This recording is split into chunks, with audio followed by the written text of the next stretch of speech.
Hey guys, so this is an indie RPG just launched on Steam after a couple of years of early access. In fact, I had it on my wishlist, but I didn't necessarily check it out at all until the release. I waited for the release because I'm expecting like a few days of a journey, not necessarily like a big one. But to be honest with you, it's a really fun time, especially for the price point. So I would definitely recommend perhaps like check out some gameplay. You could do that in my streams as well on Twitch or YouTube. But in this video, there won't be any gameplay, and I'm just going to be telling you very little things.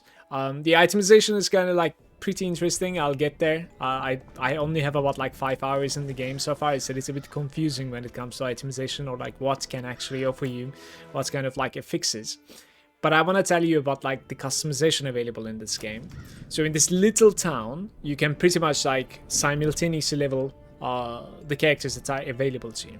There's an archer, there's a mage, and then the warrior is the one that I'm controlling right now. But if I go in the town to the blue spots, like this guy over here, I will be able to basically speak to the mage, the mischievous mage, and I will be controlling the mage now, so I'm level 4 all of a sudden. Now, to pick up my warrior again, I would need to like run back to the red circle over here, you know, the red dots. And then I'll be the warrior. So you can simultaneously level up the characters and continue your journey and grind them out and make some builds about them. It's kind of like what the game is about, I think, for the most part.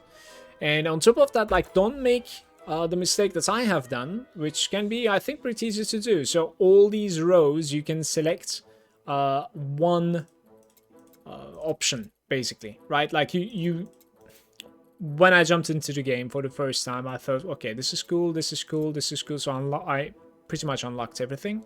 But then after a while, I realized, well, most of them are not working. And then I saw this like equip button on the top right, bottom right. And I was like, oh, so per row, you can only have one active selection at a time. Kind of. I didn't necessarily understand this.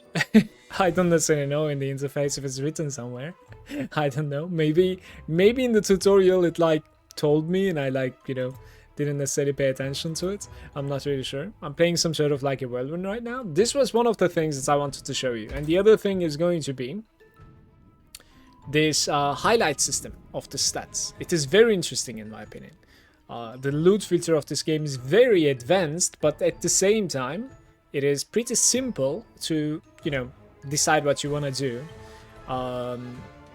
What I mean by this is that, like, you can come to stats on your character sheet, right? So I want to see raw damage on the item. So I click this one time and now it is highlighted. If you pay attention into my inventory right now, as you can see, some of the items are actually having some sort of like a frame around them, a golden frame, when I click the raw damage. That means those items are in fact with raw damage. You can further this, so you can select a bunch of highlighted affixes and continue your journey that way, making it so that like it's critical strike and raw damage. Show me like all of them. And you can go into your loot filter and say that like you're going to be hiding all of the items up to, let's say, like rare items even. And then maybe though for the rare items, show me the highlighted ones and show me the perfect score ones. The perfect score is a little bit like the exalted affix, I think, from last epoch, but I am not sure yet as I didn't really play too long. So that's all I wanted to show in this video. It's a short one, I know, and there's no gameplay, I know, but I'm streaming it daily in these couple of days. So I would like to see you on the stream. Thanks for watching, and I'm going to catch you next time.